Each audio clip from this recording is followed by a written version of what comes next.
Welcome to the program. I'm Jeff Schechtman. Someone said recently that Donald Trump may not be our worst president, that the jury is still out with respect to that. But for sure, he's the worst person ever to be president. The point is that character, personal legacy, personal relationships, and upbringing do matter. That we place our trust as a people and as a nation in the sum total of the life of the people we elect to lead us. The personal traits and politics are often separate but equal. Over 240 years, we've done a pretty good job of making those choices. One such example was Ronald Reagan. Whether we agree with him politically or not, he brought with him personal qualities that we often long for today. Personal qualities that in so many ways shaped him, his politics, his legacy, and the country. And bringing this into closer perspective in these troubled times is my guest, Bob Spitz. Bob Spitz is a journalist and biographer. His work has appeared in the New York Times, the Washington Post, Rolling Stone, and Esquire. He had a long career in the music business, representing some of the biggest names in the industry. He's the author of 7 previous books, and it is my pleasure to welcome Bob Spitz back to this program to talk about his new work, Reagan, An American Journey. Bob Spitz, thanks so much for joining us. Jeff, nice to speak with you again. It's great to have you here. Tell us why Reagan. There's certainly been a lot written about Ronald Reagan over the years. What was it that compelled you to do this? Well, after writing about the Beatles and about Julia Child, I was looking for another subject. And, my wife said to me, there are 2 elements in all of your books that you need to concentrate on when deciding who you're going to write about. And that is, number 1, they were beloved, and number 2, they changed the culture. And when I sat down and made up and went through lists of people from, the Kennedy Center honorees or the Medal of Honor winners, I realized that people might fill one of those qualities, but not both. And ultimately, she said to me, what about Ronald Reagan? And I went, absolutely not. I'm a lifelong Democrat. I've never voted for a Republican in my life. And it just seemed preposterous to me. But when I did a little investigation, I saw that over 600 books had been written about Ronald Reagan, just like when I wrote about the Beatles. There had been over 800 books written about them. And they were either hagiography or very slim looks at a very slim part of that person's life, or partisan takes. And I realized that one thing that I had to do was to write a definitive work about this person, and maybe I'd learn why he was considered so beloved by so many people in the country. Maybe not me and my fellow Democrats, but by a great amount of Americans. And so I took it as a challenge, and I thought, I'm going to keep an open mind. I will not write a partisan take. I'm going to really examine this man's life from the very beginning to the very end and try to draw a real objective picture of him. Of course, part of the challenge of that is the Ronald Reagan that left office in 1988, the Ronald Reagan that we knew then, and the way in which you say he's more beloved now. There's really been a change of perception over time, as there is with any leader. Talk a little bit about that aspect of it and really adjusting for that, making the necessary calculations in writing about it. Yeah, it was actually one of the most difficult things to do because over a period of time, people realized that Reagan's form of conservatism, Reagan's form of leadership was much more civil than the way the right was behaving today. And so they look at Reagan's administration with perhaps a nostalgic eye for when things were a little more civil in Washington. Perhaps that obscures some of the policies that he was chiefly responsible for and obfuscates some of the failures of his administration. But, as you mentioned, the glow, even people like Barack Obama and Bill Clinton cite Reagan as, this beacon of success and hope in the country. They raise his name all the time. And so, over time, I think the public's perception has indeed changed. It's also a story about personality over politics in some ways. I mean, Sure. it's what I said in the introduction, even with respect to what we're dealing with now, that in many ways the personality and the reality of that is more problematic than the policy. As much as you may not like the policy, that's policy that might have been put in place by any number of people. That personality over politics really does matter. Well, Reagan, of course, he was trained as an actor, and so he learned how to communicate with people, and that personality came through. When he went on TV, it said it all. He was charming. He was, charismatic. He knew how to use soaring language to speak to people. I mean, who can forget the night that he addressed the nation after the Space Shuttle Challenger exploded? Even if you were a Democrat, you were swept up in that whole speech of his, and so Reagan, for the first time in American presidential politics, learns how to use personality to put himself across. Certainly, his predecessors didn't have it. Nixon didn't have it. Jerry Ford didn't have it. Dwight Eisenhower didn't have it. Kennedy had it. And I think Reagan studied a bit of Kennedy and learned how he could use that kind of charm and that kind of personality to get his policies across.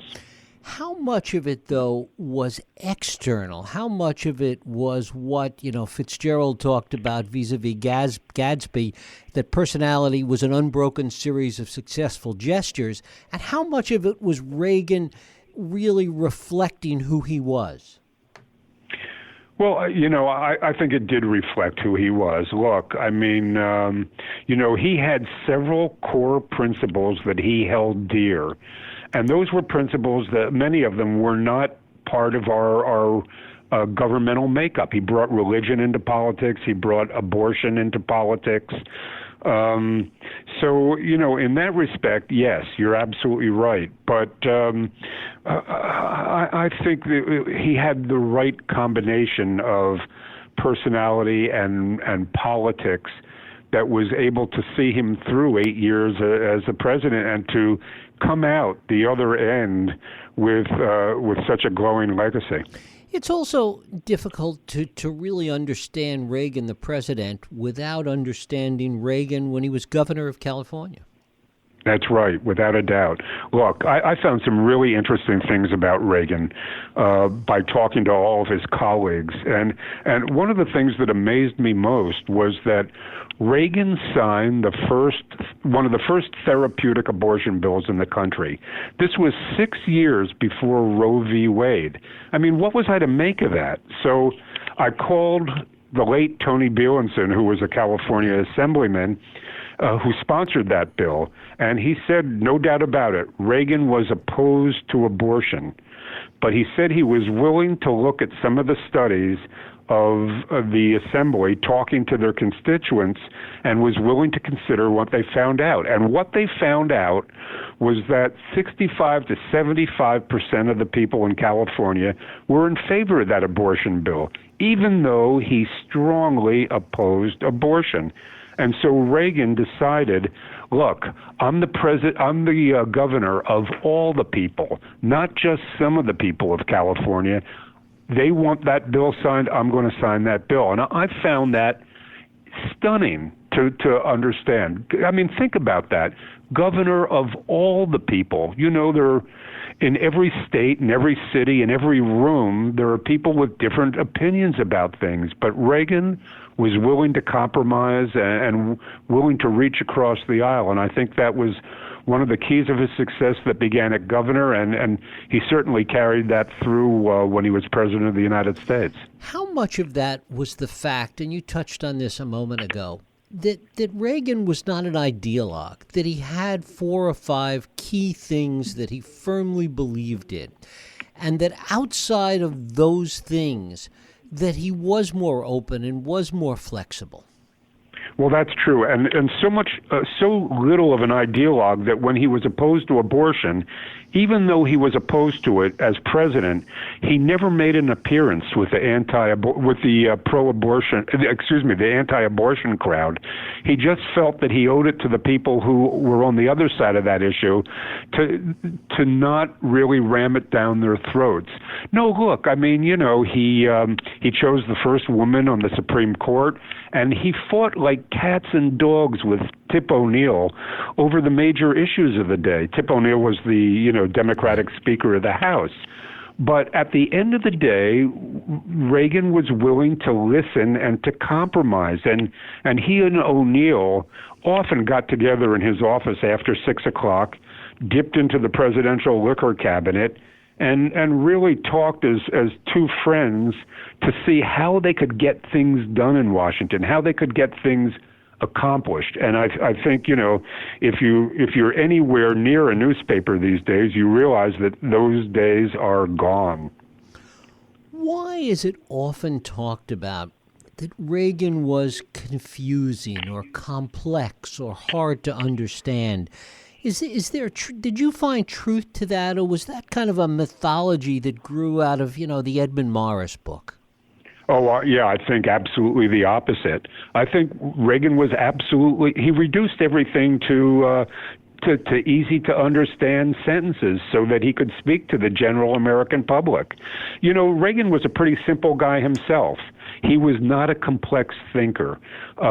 He wasn't a deep thinker, but his thinking was deeply felt. And so I think he knew how to reduce things to a very simple ways, and part of that is reflected in the way he read policy himself. He didn't want to see the big position papers and the policy wonk books.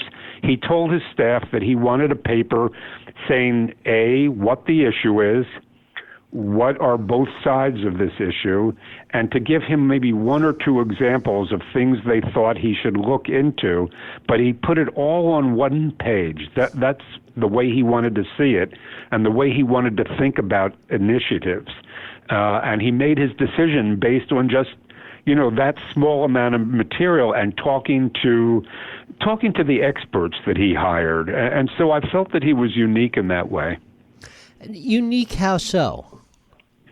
Unique in that he was humble enough to know that he wasn't the smartest man in every room, but that he would listen to advice.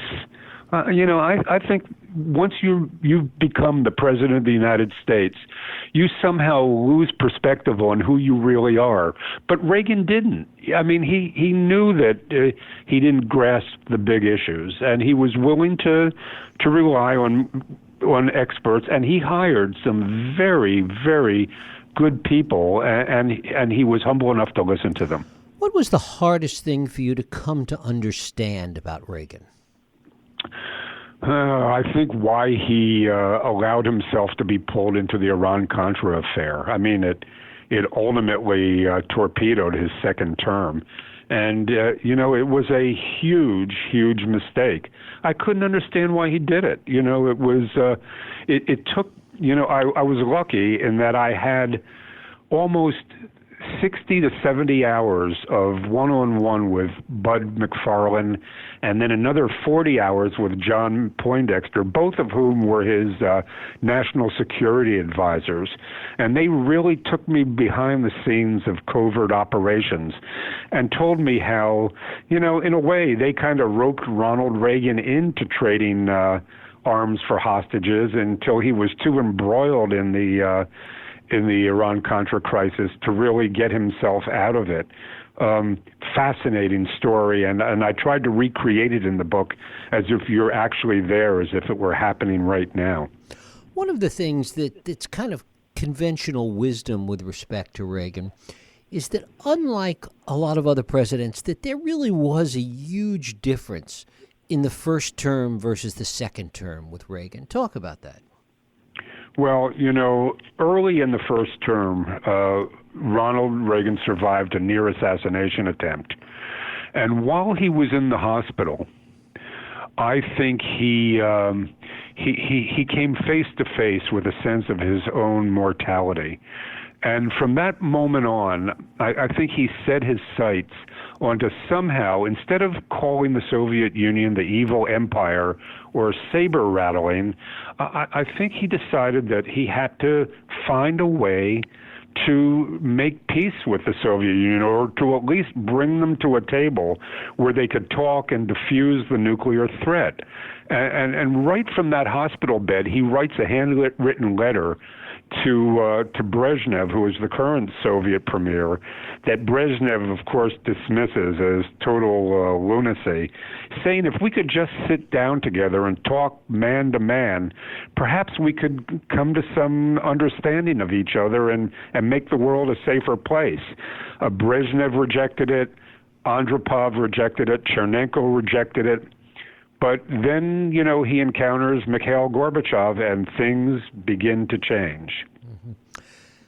Had Brezhnev, it's interesting to speculate, it's one of those fun things, had Brezhnev been willing to talk to him early on, you wonder how that would have played at that time in U.S. domestic politics. I suspect not very well. It would have thrown a curveball into our politics. Our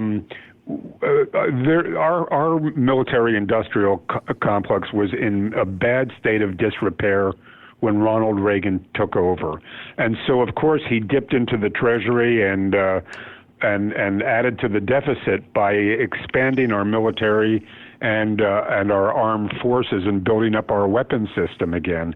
Had Brezhnev sat down and talked to him, I think perhaps we could have saved a couple bucks, but. Reagan was determined to build that up again and to put our country in a position of greater strength. Brezhnev was never going to come to the table. He was a real hard right ideologue, a Soviet ideologue, and was never going to come to the table. Neither was Andropov or Chernenko, but Gorbachev was a different kind of man. The other side of that, the corollary of that, is the degree to which the military buildup that Reagan engaged in caused the Soviet Union to engage in a corresponding buildup and cost them money that they could ill afford. Yes, they were almost broke.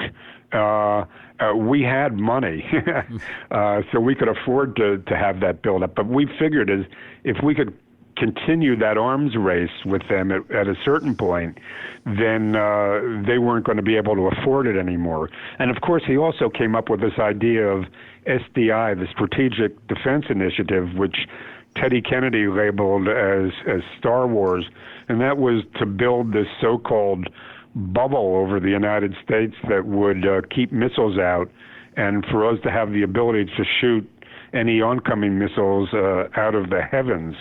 But it was never going to work. And that was another ruse. The thing was, it was meant to be almost like a sting that let the Russians believe we were near putting that into capability, and they would want to come to the table. One of the things you talk about, and certainly a lot's been written about the influence of Nancy Reagan over the years, yeah. but you really sort of add to that, and really it's influence on steroids, as you describe it. Yeah, without a doubt. When I wrote the book about the Beatles, I realized that I realized at the beginning that I had a villain in the book, and it was Yoko Ono. And I was completely wrong about that. But when I started to write about Ronald Reagan, I thought to myself, I have a villain again. I've got the Yoko Ono character, and it's Nancy Reagan. And I was completely wrong again. She had a terrible relationship with the press. She was aloof, and they castigated her for being aloof. But she was the real backbone of the Reagan administration. She gave her husband enormous guidance. She knew who the right people were in the administration and the wrong people were. And when she encountered wrong people, she got rid of them. She was a tough administrator, an eminence grise for sure. But we owe Nancy Reagan a great debt, and that is because she had one goal in mind for her husband, and that was his legacy. She wanted him to be known after he left office and remembered for as a man of peace. And so it was Nancy who, from the very moment they set foot in Washington, urged him over and over again, make peace with the Soviet Union, denuclearize, help denuclearize the world, the threat of mutually assured destruction. And when they found an able speaker in Mikhail Gorbachev, someone who was willing to listen, Nancy helped stage manage those summit meetings, first in Geneva and later in Reykjavik, and she really had her hand in the pie all the way. And I think I really got to see a different side of her and got to present a different side of her in this book. How did she perceive, though, the fact that for a big part of the Reagan administration, the Soviet Union as the evil empire, as Tony Dolan wrote, the Soviet Union as evil empire really was the way it was perceived? Oh, without a doubt. It was definitely perceived that way. But, she had the same kind of Pollyanna outlook that really shaped Ronald Reagan's presidency. And that was to always look on the bright side of things. And she just felt that there was a glimmer of hope in making peace with these people. And one day, I guess it was toward the end of actually the beginning of the second term, Margaret Thatcher came to spend a weekend at Camp David, and she said, I've met this man Gorbachev. We can make peace with him. We can do business with him. And from that moment on, Nancy Reagan really pushed her husband to, even though it was the evil empire, she sensed that there was a real opening and that they could drive a truck through that opening. Was Nancy Reagan's influence as great when he was governor? No, not at all. She had 2 young children to take care of, and she was, much more inclined to spend time with her kids. She did not want to go to Sacramento. That was not a place she wanted to be. And so she always felt a little, abandoned there. He also had a much, much stronger support staff in the Capitol in Sacramento, and so she was on the outside of that circle. How did she view the circle that was around Reagan for so many years? What was his sort of kitchen cabinet that really started when he was in Sacramento and carried through to Washington? Well, there were a lot of wealthy California businessmen. Nancy loved wealthy California people. She hobnobbed. Her best friend was Betsy Bloomingdale, at the Annenbergs, people in the oil business, people who owned broadcasting companies, Joe Coors. These were all people who Nancy socialized with, and so these were the men who ultimately backed Ronald Reagan. She was very comfortable with those people. It was the people who surrounded him in the Oval Office that she was more circumspect about. Jim Baker, she really liked. Ed Meese, who was Reagan's conservative policymaker, she thought that he was way too conservative and pushed her husband too far to the right. And the third person who was close to him was Michael Deaver, and Michael Deaver was Nancy's conduit right into the Oval Office. He carried information in and carried information back, so she always had a pulse on what was going on there. How aware was Reagan of the influence that she exerted, and to what extent was it overt or covert in terms of what she was able to accomplish? Oh, I think it was overt, and I think he welcomed it. They were a team. They were a very, very strong team. It was only, when he... when she decided that Don Regan had to go as Reagan's second chief of staff, that it started to cause some friction in the House. He liked Don Regan. Nancy despised him, and she made up her mind he was going to go. And once she made up her mind that Don Regan was going to go, there was no turning back. And at one point, he really screamed at her, "Nancy, God damn it, get off my back!" The only time anybody ever heard him talk like that to his wife. But she was strong. It was overt, and he relied on her. I think he welcomed her input, and as I said before, they were a real team. What did you find to be the most difficult part of the presidency for Reagan to come to grips with? Oh, I definitely think it was Iran-Contra. He, in a way, he had been duped into it. It was presented to him as he was coming out of anesthesia after having a polyp removed, and he was still a little groggy. He heard that if we did something with Iran, something that had to do with missiles, in exchange, we could get our hostages back who were being kept in Lebanon. There were 7 Americans who were being held by Hezbollah in various places. Now, these hostage families had met with Reagan against his staff's wishes because they played on his heartstrings, and they knew that when you played on Reagan's heartstrings, that was the ultimate. He didn't hear anything else, and he wanted to bring those hostages home. So he didn't really hear the part about missiles. He heard, "Hey, we can get those hostages home for Christmas." Well, it was a rat's nest, of course, of exchange of arms for hostages, and Schultz and Weinberger, who never agreed on anything, agreed he shouldn't go near it, but he did. He was determined to, and I think that was the one thing that really was the downfall of his second term. Was he concerned? Did he think much about his legacy? Not really. No, he left that up to his wife.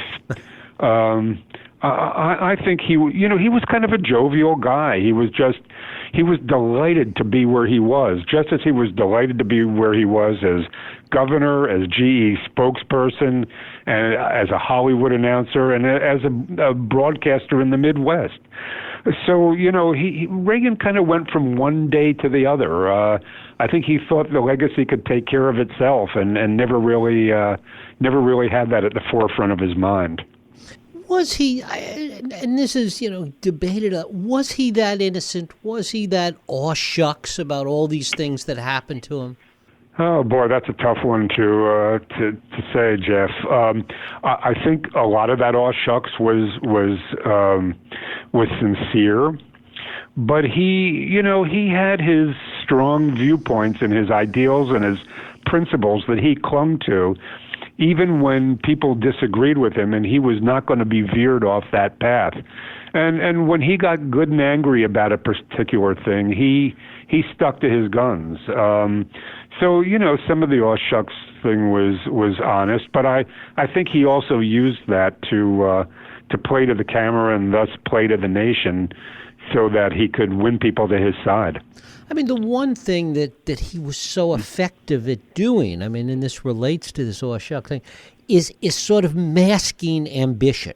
To rise to the levels that he did without ambition is hard to believe, but he did such a great job of masking that. Well, he was ambitious in the way so many of us are, that we rely on that ambition to take us further up the food chain and to get where our goals have been set. But he never rode over people's backs.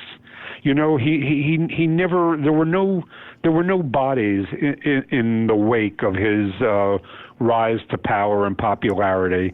So I think the ambition was fairly normal. He reached for the stars, which is one of the things that I found so amazing about Reagan. Very similar to the research that I did with the Beatles. They were these impoverished kids from Liverpool who told their families they wanted to be rock and roll stars. People thought they were crazy, but they clung to their dreams, and they got there. And I felt that Reagan was that same type of character. He had a dream. He felt that he could go places, and he set his sights high, and he went toward that star.